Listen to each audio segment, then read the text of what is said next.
April 1943. Over the rolling farmlands of occupied France, a lonely formation of American fighters climbs into thin, frigid air. Their mission? Escort bombers striking German industry deep inside enemy territory. In the lead flies a heavy, broad-shouldered machine, the Republic P-47 Thunderbolt. From the ground, it looks absurdly bulky, almost comical against the slim Messerschmitts already circling above. Even the pilots who fly it have mixed feelings. They call it the Jug, half in affection, half in mockery. It guzzles fuel, climbs sluggishly, and dives like a falling anvil. The Luftwaffe laughs at it. Too fat to fight, one German ace had sneered. But somewhere between cloud and fire, something unexpected happens. The thunder of its massive Pratt & Whitney engine shakes the sky. 850 caliber guns open in a roar that seems to tear the daylight apart. In seconds, a German train below explodes in a bloom of flame and twisted steel. The machine they once mocked has just rewritten the rules of air combat.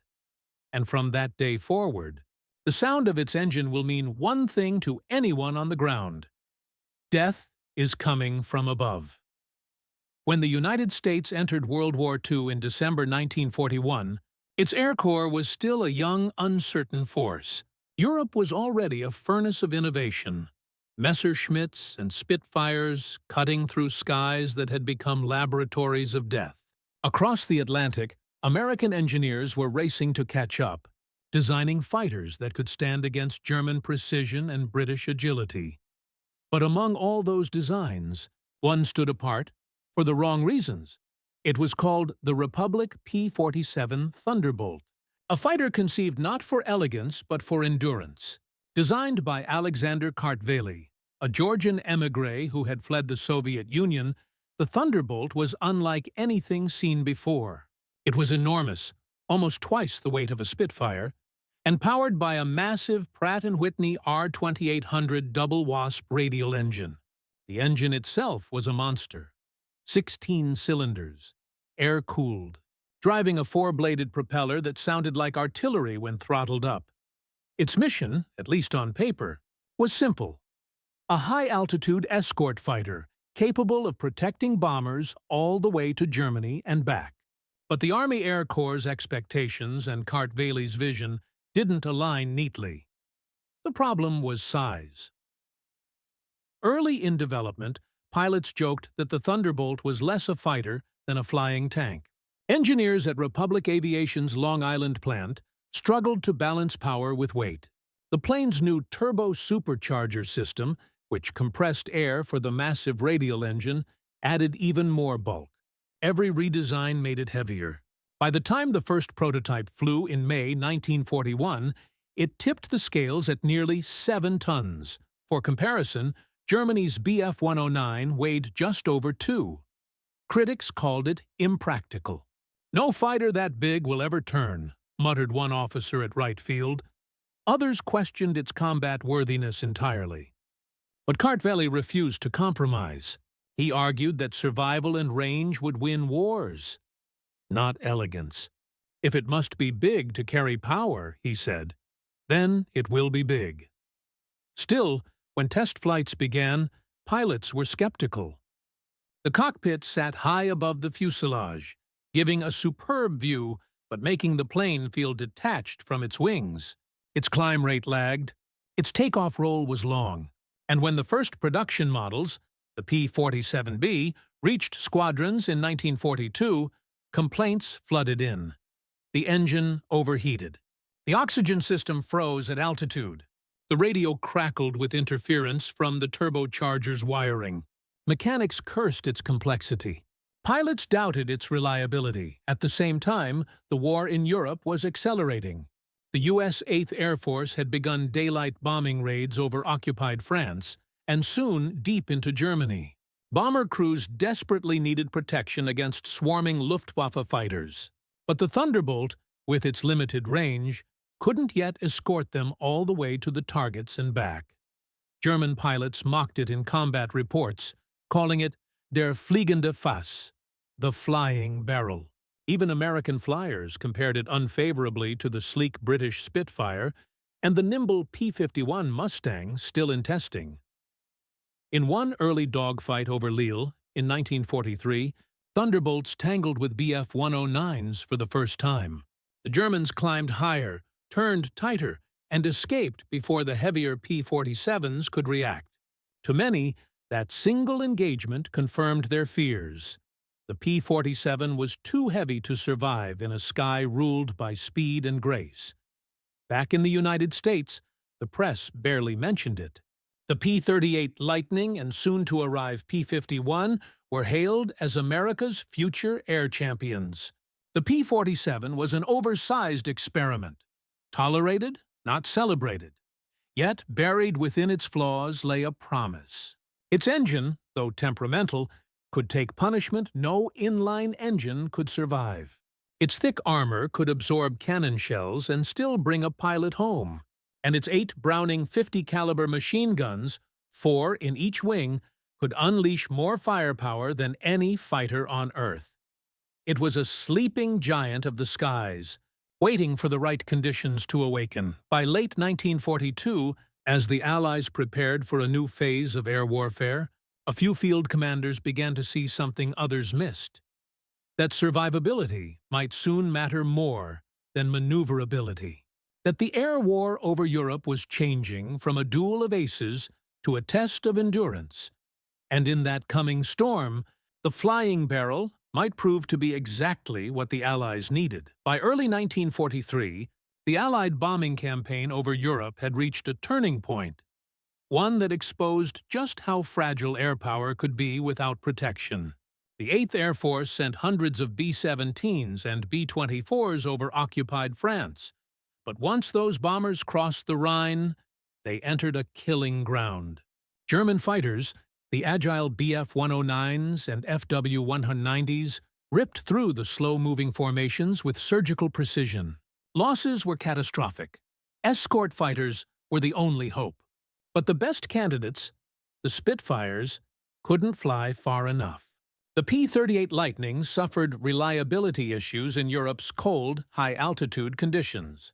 That left the Army with one option that few truly believed in: the P-47 Thunderbolt.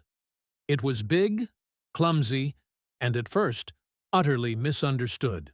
Yet necessity has a way of forcing evolution. Engineers at Republic Aviation began addressing the aircraft's flaws with the urgency of a war footing. They upgraded the turbo supercharger to improve performance above 25,000 feet. They reworked the fuel system and strengthened the airframe. New propeller designs improved climb rates. Slowly, what had been a joke in the hangar started earning respect in the sky. The P-47C variant introduced in late 1942 fixed many early design flaws. It could now reach speeds exceeding 420 mph and dive faster than any Allied fighter in the theater. The secret lay in its sheer mass. That weakness became its greatest weapon. While lighter aircraft risked disintegration in high-speed dives, the Thunderbolt could plummet through the clouds like a stone and pull out safely. German pilots learned that chasing a fleeing jug in a dive was suicide. Its size, once mocked, now became armor. Pilots who limped home in bullet-riddled aircraft began to realize that this machine could take hits no Spitfire or Mustang ever could. Many returned with engines shot, wings shredded, and still landed safely. The Thunderbolt didn't just protect its pilot, it forgave him. By spring 1943, the 4th, 56th, and 78th Fighter Groups began flying P-47s in combat across northern France. These squadrons were the first to understand what the Thunderbolt truly was. Not a duelist's weapon, but a hammer. American doctrine began to shift. Instead of dogfighting, Thunderbolt pilots learned to attack from above. Diving hard, firing in short bursts, and climbing away before the enemy could react. Its 8 Browning machine guns unleashed nearly 13 pounds of lead per second, shredding aircraft, locomotives, and convoys alike. The Luftwaffe started to take notice. German ace Günther Röhl later admitted, "The P-47 was no beauty, but you could not ignore it. It was the only plane that could dive after us and live." By the summer of 1943, the Thunderbolt had become the main escort fighter for U.S. daylight bombing raids deep into Europe. But its range was still limited. Crews added external drop tanks, extending its reach deeper into enemy territory, enough to cover strikes on targets like Rouen and Schweinfurt. Still, not everyone was convinced. Many pilots still preferred the coming P-51 Mustang, which promised greater range and elegance. Even within the Air Corps, the P-47 was considered a stopgap, a workhorse until something better arrived. But for the men flying it daily, those perceptions faded quickly. The Thunderbolt wasn't graceful. It didn't dance. It survived. And survival, in the sky over Europe, mattered more than beauty. Then came the breakthrough that would transform it forever. A change in mission, not machinery. In late 1943, as the Allies prepared for Operation Overlord, the invasion of Normandy, commanders realized that the war in the air was about to move lower, into the mud, the roads, and the railways. The Luftwaffe was bleeding out. The greatest threat to victory wasn't German fighters anymore. It was the German army itself. What the Allies needed now wasn't just an escort fighter. They needed a flying weapon that could smash columns of tanks, cut supply lines, and paralyze the Wehrmacht's ability to move. The P-47, heavy, rugged, and brutally armed, was built for that kind of war. It had been mocked for its weight. Now, that weight would become a weapon of its own. The Flying Jug was about to descend from the clouds and begin a new kind of fight, one that would earn it a new reputation. The deadliest machine in the sky. The story of the Thunderbolt's transformation isn't just a tale of machinery. It's a tapestry woven from human persistence, technological brilliance, and battlefield adaptation. What began as a design mocked in hangars would soon embody the perfect marriage of raw power and purpose. To understand how, we must view it through several lenses, each revealing a new layer of its evolution. For the men who first flew the Thunderbolt, it was a test of faith.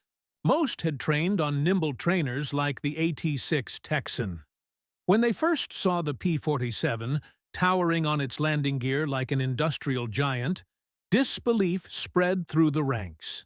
Pilots joked that climbing into it felt like boarding a truck. It wasn't graceful. It didn't respond lightly to the stick. At high speeds, its controls stiffened and its nose lifted like a stubborn mule. Many thought it would never match the agility of the German fighters that had ruled Europe's skies for years. But combat is a ruthless teacher. By mid-1943, as Thunderbolts began escorting bombers over France, pilots started to discover what the machine could really do. They learned that once it was airborne, the Thunderbolt could dive faster than anything alive. German FW-190 pilots who tried to follow a diving P-47 found their wings ripping apart. In those moments, the Jug stopped being a joke. It became a refuge. Captain Francis Gabby Gabreski, one of America's top aces, described it perfectly. It was like flying a brick, until you realized the brick could kill anything it landed on. Gabreski and others began developing tactics that played to the Thunderbolt's strengths. Instead of turning fights, they struck from altitude, diving with tremendous speed, unleashing those 850 caliber guns, then using sheer momentum to climb back to safety. It was aerial brawling, not ballet, and it worked. Pilots grew to love its toughness. Many returned home with wings riddled by flak and machine gun holes, engines coughing, cockpits filled with smoke, and still landed safely. One pilot crash-landed his P-47 with half a wing missing and climbed out alive. Another took a 20mm cannon shell through the engine, losing power completely, yet glided miles back to friendly lines. Slowly, the laughter faded. Respect replaced ridicule. The Thunderbolt became known as the plane that brought you home. Beneath its heavy armor and blunt nose lay the heart of a masterpiece, the Pratt & Whitney R2800 double wasp engine. It was one of the most powerful piston engines of the war, producing over 2,000 horsepower, and it gave the Thunderbolt its voice. A deep, thunderous growl that could be heard long before it appeared. Unlike the liquid-cooled engines in British and German fighters, the Double Wasp was air-cooled, which meant it could take incredible punishment. Bullets that would rupture a Spitfire's coolant line and kill the engine in seconds merely punched harmless holes in the P-47's armor. But it wasn't just the engine. It was the turbo supercharger, a labyrinth of ducts and turbines that recycled exhaust gases to boost power at high altitudes. This gave the P-47 remarkable performance above 25,000 feet, where thin air crippled most fighters. That system came at a cost, size, and complexity. The turbomachinery stretched all the way to the tail of the plane, forcing engineers to lengthen the fuselage and reinforce its structure. It was heavy, awkward, and maintenance crews hated it. Yet, that same design let the Thunderbolt climb to where bombers flew, and fight there effectively. It also gave the P-47 something unexpected: the ability to carry immense payloads. When commanders later strapped bombs and rockets under its wings, the aircraft hardly noticed the weight. A standard load of 2 500-pound bombs and 10 5-inch rockets turned the Thunderbolt into a flying artillery platform, a role no other single engine fighter could match with such reliability. And when its machine guns opened fire, they unleashed a torrent of destruction unmatched in the skies. 8 heavy Brownings firing 100 rounds per second transformed trains, trucks, and tanks into molten wreckage. Pilots called it throwing thunder. The technology that had once been mocked as overbuilt was proving prophetic. The very thing that made it heavy made it unstoppable. The complexity that made it a mechanic's nightmare made it an engineer's triumph. By 1944, when the Allies prepared for the Normandy invasion, the P-47's mechanical might had become its defining advantage. It wasn't sleek, but it was brutal. It wasn't graceful, but it was indestructible. And soon, that brutal indestructibility would be tested in the most unforgiving battlefield yet: the skies over Normandy, where the Thunderbolt would descend from high-altitude escort to low-level destroyer. There, it would earn its true name, not just the Jug, but the Juggernaut. When the invasion of Normandy began on June 6, 1944, the skies above northern France swarmed with Allied aircraft. Bombers pounded railways and bridges. Fighters strafed convoys and troop movements. But among them, one silhouette began to dominate the battlefield: the thick-bodied, thunderous roar of the P-47 Thunderbolt. Originally built to protect bombers, the Thunderbolt now found its greatest purpose not in escort, but in destruction. It had become the perfect weapon for the ground attack war that followed the D-Day landings. The Luftwaffe, shattered and retreating, could no longer contest Allied air dominance. What remained of the German war machine moved by night, hiding in forests and villages by day. The Thunderbolt turned the daylight into a death sentence. Flying in pairs or squadrons of 4, P-47 pilots swept across the French countryside, hunting trains, trucks, and armor. They called their missions rhubarbs, low-level attacks with bombs and machine guns. The tactics were simple but deadly: spot the target, dive at nearly 500 miles per hour, release bombs or rockets, then open up with 8 50-caliber guns. Each attack left a trail of wrecked vehicles and burning fields. The German army began calling them Jabos, short for Jagdbombers, fighter bombers that seemed to appear out of nowhere. One Wehrmacht report described them as angels of death with wings of thunder. The Thunderbolt's survivability gave pilots confidence to dive lower and strike harder than ever. It could shrug off 20mm shells, losing half its tail and still limp home. Tanks that once dominated battlefields found themselves powerless under its rain of rockets and armor-piercing fire. And when the Allies pushed deeper into France, the P-47's ability to carry heavy bomb loads made it indispensable. It was no longer just a fighter. It was flying artillery. For the German soldier on the ground, the sound of that engine became psychological warfare. The growl of the R-2800 was the warning of death. Entire convoys scattered at the first echo of its approach. The same pilots who had once cursed its bulk now understood its perfection. The P-47's design, mocked as excessive, had turned it into the ultimate battlefield predator. To German fighter pilots, the Thunderbolt's rise was unnerving. The Luftwaffe had long considered itself Europe's elite, flying sleek Bf-109s and deadly WWII, machines born from precision engineering and hard-won experience. For years, they had sneered at the clumsy American fighter. But by 1944, laughter had turned to dread. Luftwaffe ace Adolf Galland wrote, "The P-47 was a surprise, not for its grace, but for its punishment.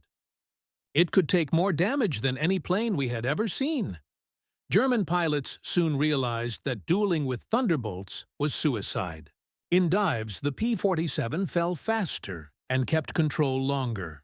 In a chase, its raw speed at altitude could leave even the FW-190 struggling. What began as a mismatch became a nightmare. But perhaps even more devastating was its domination over the ground. Luftwaffe officers reported that their armored divisions could not move in daylight without suffering crippling losses. Rail yards, supply trains, fuel depots, all became prey. The German soldiers' most feared phrase became, "Thunderbolts above." The Thunderbolt's firepower was unmatched. A single strafing run could leave dozens of vehicles ablaze. Pilots learned to aim for fuel trucks or ammunition wagons. One hit could ignite entire convoys. Photographs from reconnaissance units showed roads littered with twisted steel. In the east, Soviet commanders watching the Western Front from afar sent observers to study this new weapon. They understood what the Germans now knew, that the age of the elegant dogfighter was ending. The future of war belonged to the armored sky tank, a plane that could survive, strike, and return again. Even after the P-51 Mustang entered the war with its superior range, the Thunderbolt's legend only grew. Pilots didn't see it as competition. They saw it as a partner. The Mustang ruled the high escort routes. The Thunderbolt ruled the earth below. Together, they choked the Luftwaffe from air and ground alike. With power came consequence. The Thunderbolt's missions were merciless. Roads became graveyards. Villages were caught in crossfire, and German soldiers lived in terror of skies that offered no escape. It was a new kind of warfare, one that blurred the line between strategy and annihilation. The P-47 was efficient, relentless, mechanical. To many soldiers below, it didn't feel like combat. It felt like fate. And yet, for the Allied pilots, it was liberation.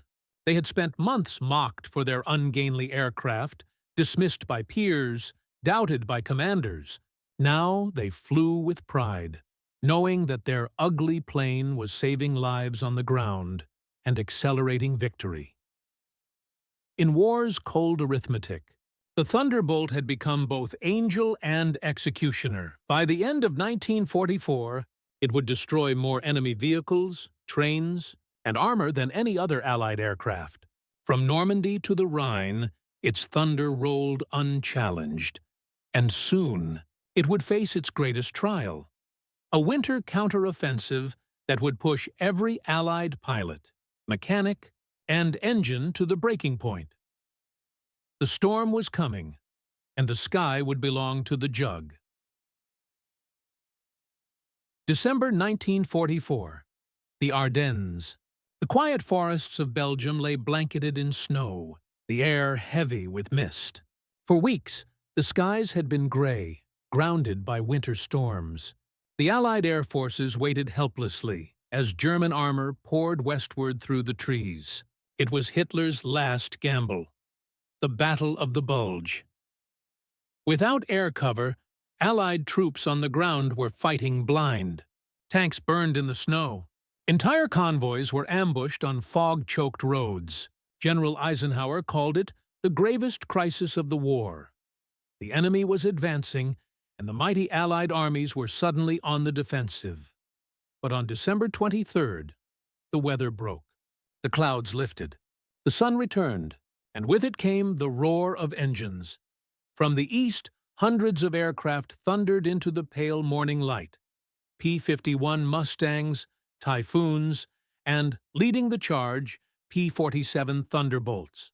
The pilots had waited days for this moment, their aircraft idling on frozen runways across France. Now, the skies that had sheltered the Wehrmacht were about to become its grave. The Thunderbolts dove through the cold air in screaming formation. Below them, the German columns, stretching for miles, had no cover, no camouflage, and no hope. They were lined up along narrow forest roads, engines rumbling, desperate to push toward the Meuse. From 10,000 feet, the first wave of P-47s struck. Rocket pods hissed. Bombs fell in clusters, tearing open convoys in fountains of snow, smoke, and steel. Then came the guns. 8 Brownings per aircraft, each spitting over 100 rounds per second. The sound was not a roar, but a ripping, a mechanical scream that seemed to shred the air itself. In minutes, the road from Saint-Vith to Bastogne was chaos. Tanks exploded. Trucks burned. Ammunition trucks burst like fireballs. German troops dove into ditches as the sky turned black with smoke. One Luftwaffe observer later wrote, "We could not move, we could not fight, we could only hide." The Thunderbolts ruled the day. It was revenge, efficiency, and precision all at once. For pilots like Lieutenant Glenn Eagleston of the 353rd Fighter Group, it was the culmination of everything the Thunderbolt had become. Not elegant, not fast, but unstoppable. "We flew low enough to see their faces," he recalled. "And when we pulled out, there was nothing left moving." Each Thunderbolt sortie carried both bombs and fuel tanks, allowing long-range patrols across Belgium. They hit bridges, trains, convoys, anything that moved east or west. Ground troops reported that every time the skies cleared, the war changed. Within 48 hours, the German offensive stalled. Fuel trucks were obliterated, armored units were stranded, communications collapsed. The Luftwaffe tried to intervene, but its strength was gone. Against the Thunderbolt's speed in a dive and its sheer firepower, German fighters stood no chance. American ground commanders began calling in thunder runs, emergency airstrikes directed by radio from the front. P-47s became flying artillery, responding within minutes to any call for help. One infantry officer later said, "When you heard the jug overhead, you knew you'd live another hour." The machine that had once been mocked for being too heavy, too clumsy, and too slow was now the single most decisive weapon in the Western Front's final great battle. Even German officers acknowledged it. Field reports captured after the war reveal the psychological devastation caused by Thunderbolt attacks. One commander wrote, "Our troops refuse to move by day. They hide in woods and barns, waiting for night, for the Thunderbolts own the light." The Thunderbolt had transcended its own design. It was no longer just an aircraft. It was a doctrine. As weather continued to clear through late December, the onslaught intensified. Bridges across the Rhine collapsed under Thunderbolt bombs. Entire panzer divisions disintegrated on frozen roads. By the first week of January 1945, the German offensive was broken. The Battle of the Bulge had failed. When Allied commanders met to assess what turned the tide, they agreed almost instantly. The skies had saved them, and the P-47 Thunderbolt had led that salvation. The mockery was long forgotten. What remained was awe, because now even the enemy understood that the Thunderbolt was not just the deadliest weapon in the sky.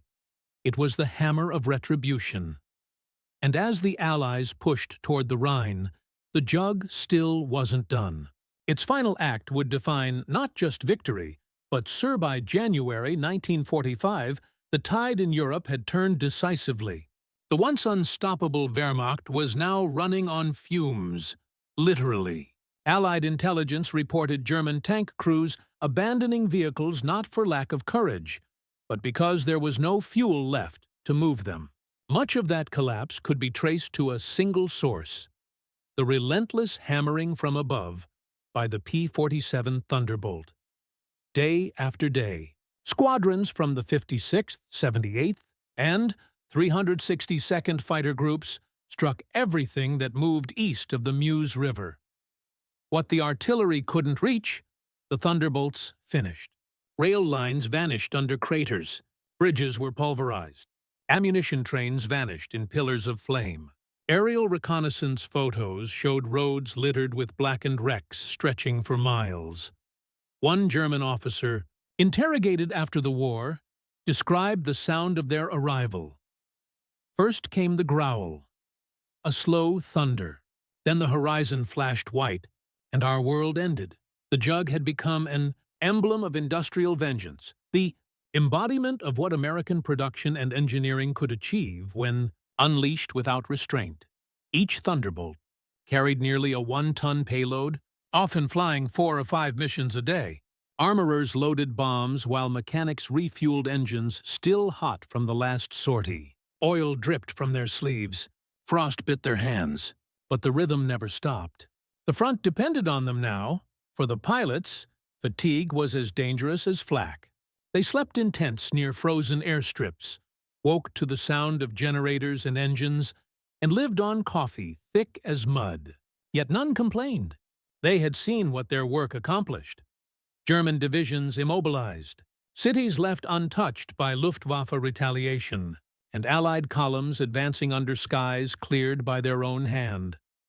A young pilot from the 365th Group wrote in his logbook, "We don't fight aces anymore.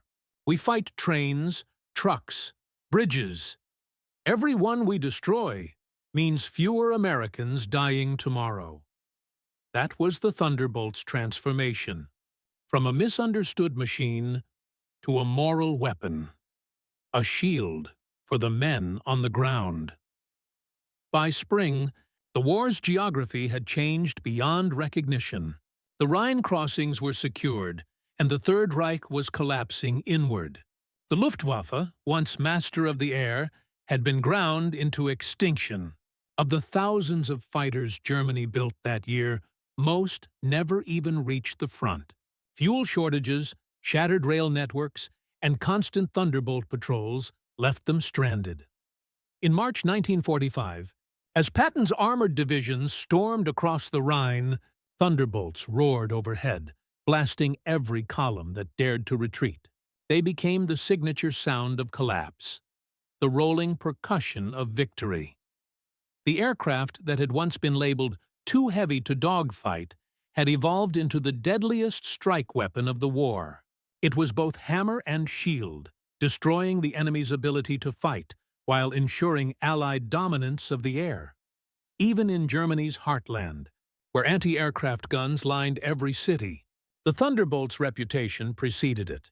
Pilots recalled seeing enemy troops abandon vehicles at the first sight of its silhouette. The name itself had become psychological warfare. Thunderbolt meant doom. By April, it was over. The war in the air had been won, not by beauty or agility, but by brute endurance and industrial ferocity. When victory came, thousands of Thunderbolts sat lined across airfields from France to Germany. Their paint was scarred, their propellers dented, their wings patched and repatched. Yet nearly all were still flight-worthy. They had survived what their enemies, and even their own designers, thought impossible. One maintenance officer summed it up perfectly. "The pilots may have won the glory, but the machine won the war. From the first test flight in 1941 to the last sortie over Germany in 1945, the P-47 had rewritten the rules of air power. It wasn't a duelist's blade, it was a blacksmith's hammer, crude but unstoppable. And as the world prepared for peace, engineers studying its performance began to ask a new question. What if this design, this philosophy of survivability, firepower, and sheer endurance, was the blueprint for the next generation of aircraft? That question would echo into the jet age. But before that legacy took flight, the world needed to take stock of what the Thunderbolt had achieved, and the devastating efficiency it left behind. Vival itself. When the guns finally fell silent in May 1945, Europe lay in ruins. Cities smoldered, bridges were twisted relics of steel, and the once mighty Luftwaffe was a ghost.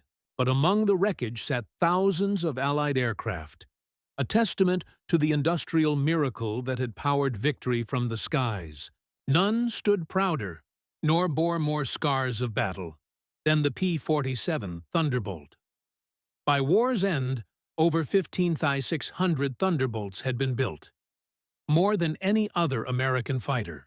They had flown over 500,000 combat sorties and destroyed more than 86,000 enemy vehicles, 9,000 locomotives, and 6,000 armored vehicles. Numbers so vast they defied imagination. And yet every figure represented the difference between survival and disaster on the ground. In Europe, the P-47 had become the soldier's angel. Infantrymen scrawled, "Thanks, Jug," on ruined barns and walls along the roads to Berlin.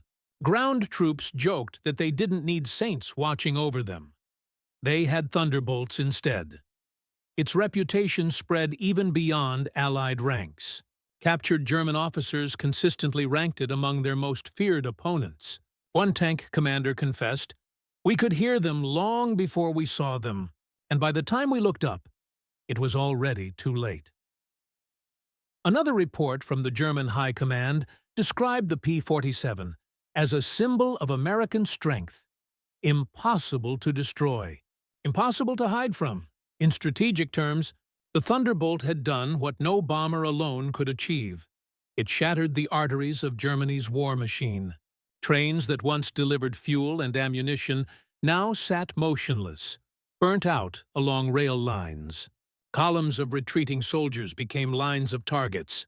With each passing month, the Wehrmacht was starved not just of supplies, but of movement itself. And yet, for all its destructive power, the P-47 had also saved countless Allied lives. Its air cover shielded advancing divisions, its strikes cleared ambushes before they could happen, and its fuel convoys kept armored units alive. To the infantry below, the sound of that massive radial engine wasn't just noise, it was reassurance. But perhaps its greatest triumph was philosophical. The P-47 had proven that resilience could be a form of lethality. Its pilots survived more missions and more damage than any other fighter group. Where other aircraft prized speed and agility, the Thunderbolt's secret weapon was stubbornness, the mechanical reflection of the men who built it. In the post-war months, the U.S. Army Air Forces conducted studies comparing all its major fighters. The P-51 Mustang emerged as the sleek escort champion, but the P-47 was rated as the most survivable aircraft of the war, capable of absorbing punishment that would tear lesser planes apart. Pilots who transitioned from one to the other often looked back on the Jug with reverence. "You never felt alone in a Thunderbolt," said one ace. "You always knew she'd bring you home." When American commanders looked at the European campaign in hindsight, they found that victory had been forged not just by strategy or numbers, but by the ability to keep fighting even when perfection was impossible. The Thunderbolt embodied that spirit more than any other weapon. It had been mocked for its shape, dismissed for its weight, and doubted for its future. And yet it had outlasted, outperformed, and outlived almost every contemporary in its class. As peace settled over Europe, the P-47 stood quietly at the edge of runways, engines cooling, wings pocked with scars, each one a relic of a war it helped end. Some would soon be shipped home, others left behind for foreign allies, but their thunder had already changed the world. And while a new era of jet aircraft was dawning, the lessons of the Thunderbolt would remain carved into the blueprint of every machine that followed. Build it strong, build it forgiving, and never underestimate the ugly one. Because sometimes, the weapon the world laughs at becomes the one that wins it. When peace finally came, the world turned its gaze from destruction to reflection.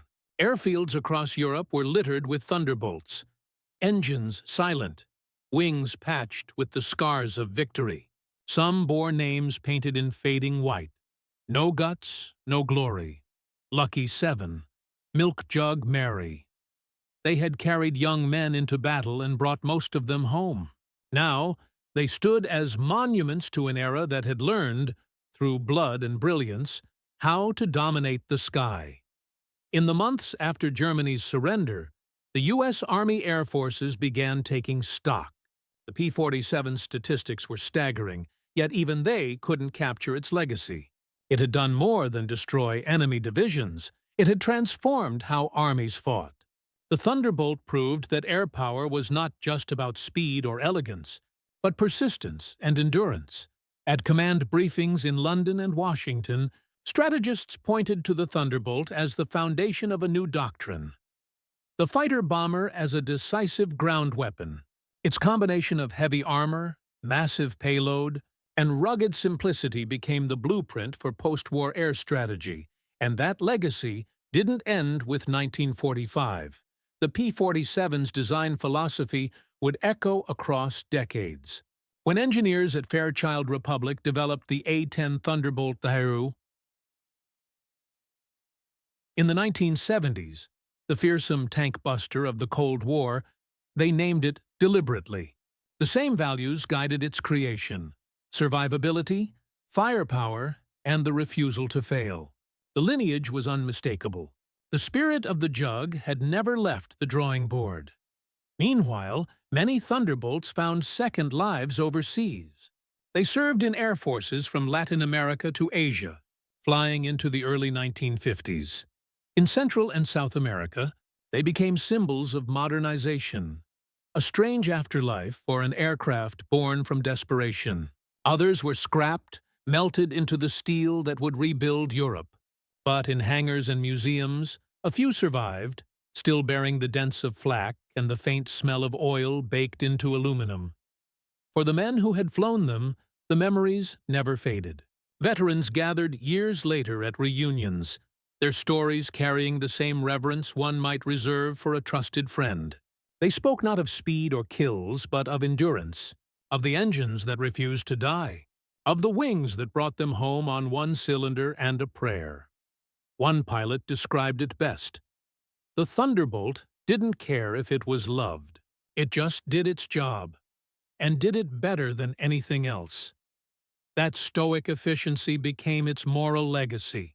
It embodied the industrial soul of the Allied war effort. Not glamorous, not graceful, but unstoppable. It was the machine of ordinary men, welders, mechanics, and factory workers whose sweat turned metal into miracles.